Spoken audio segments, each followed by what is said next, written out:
Wisconsin Broadcasters Association Hall of Famer Bob Berry ruled Milwaukee's airwaves in the 60s and 70s. He spoke with countless musicians and celebrities over the years.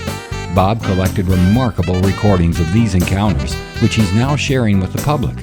Here's Bob. Roy Rogers was an American singer and actor. He was one of the most popular Western stars of his era.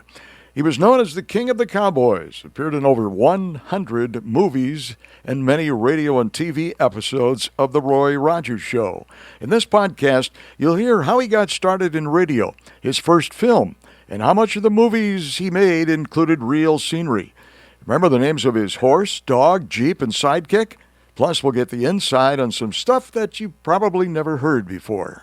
Hello? Hello, Roy. Yes, is it Bob? Yes. How are you this morning? Good, how are you? The wind's blowing this morning, and it's quite chilly. It's blowing off of the snow. We're right down in the high desert. You still wearing a 10-gallon hat? Oh, yeah, I got one on right now. Okay. How about a gun? No. Don't pack the gun anywhere, huh? I only keep that in my car. I'm a deputy sheriff out here, so... Oh, is that right? Yes. How many movies did you make? How many Westerns, right? I made 87 features and 101 of those half-hour pictures, 108 altogether. Wasn't Gene Autry, in a way, responsible for your start movies? No, I organized the Sons of the Pioneers. That's how I started in radio. And I signed up, of course, I'd worked as a group with the Sons of the Pioneers, you know, on radio, and worked in several pictures. Charlie Starrett pictures. We did some in the background music and some of Gene Autry's pictures, and different ones, you know, Dick Foran and like that. And so I heard that the Republic was looking for going to start another musical series of Western pictures, and I went out to see them. The newspapers and the people tried to play it up as a rivalry thing, but it wasn't anything like that. We were both trying to get to the top as far as that's concerned, as far as box office was concerned.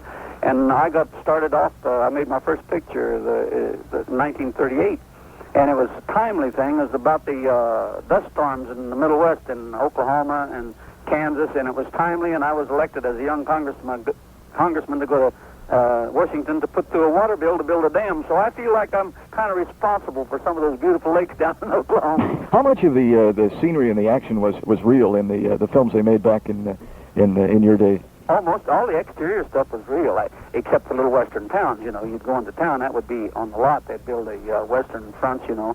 Now, whatever happened to Trigger and Bullet? Well, I guess you know that you're calling to me here at my Roy Rogers and Dale Evans Museum. Right. And we have Trigger beautifully mounted, rearing on his hind legs, and have him behind glass.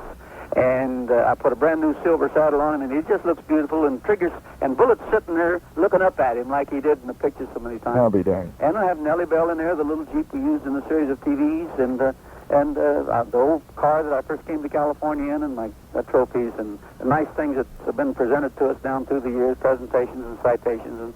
And we call it This Is Our Lives, and it's actually a story of two people as you walk through the museum. Beautiful. How old was Trigger when he died? He was 33. Gee. In comparison to man's age, that's 3.5 to 1. That'd be about 115 years old. Wow. And he was beautiful right up until his heart just stopped, and he never suffered anything. And I always took real great care of him and had him checked there about every 6 months. In fact, I took better care of him than I did myself. Was he in every one of the movies? Yes, sir. He made every picture that I made. Wow. It was just terrific. He was one of the greatest horses that ever walked. I think if there's heaven for horses, that's where Trigger is. Did anything really amusing happen, or did anything amusing happen when you were making the old Roy Rogers films? Nothing except old Gabby. You know, he was always amusing. I love him. He's like a father and a buddy and a brother all wrapped up in one. And one thing that he did, he always had that beautiful beard. And one time we had about 4 months off. I was going on the road and personal appearances, and Gabby got the idea to shave his beard off. So it's in the nice, smooth, round face all those years, and he shaved his beard off, and he took one look in the mirror, and he says, "Roy, so you never saw such an ugly so-and-so in your whole put together." He put his wife in the car and went to Palm Springs and never got out of the house for 6 weeks till his beard grew out. I'll be darned. Was he pretty much off camera the way he was on? No, he was a complete opposite. He was just as straight as an arrow. You know, straight, he stood straight and walked straight and proud, and he wore beautiful English tweed suits. And he drove, first time I saw him, he was driving one of the first, in the 40s, A beautiful Cadillac convertible. The first one that came out, the Continental convertible, you know. Oh, yeah. I don't know whether you remember that one or That not. must have been something. Anyway, that was what Gabby was driving when I first seen him. I'll be darned. So he was quite different, and he spoke good English, and Well, Roy, thank you very much. Okay, Bob. Really appreciate it. It's nice to talk to you. Happy trails to you until we meet. Bob Berry, WOKY 9092. Thank you for listening to Bob Berry's Unearthed Interviews. Be sure to subscribe and rate our podcast on iTunes or wherever you find your podcasts. You can find all the episodes at WisconsinBroadcastingMuseum.org. Check out Bob Berry's book, Rock and Roll Radio Milwaukee. Book sale proceeds support Angels Kids Fund and Donate Life Wisconsin. The preceding program was made possible by a generous contribution from Terry Bond.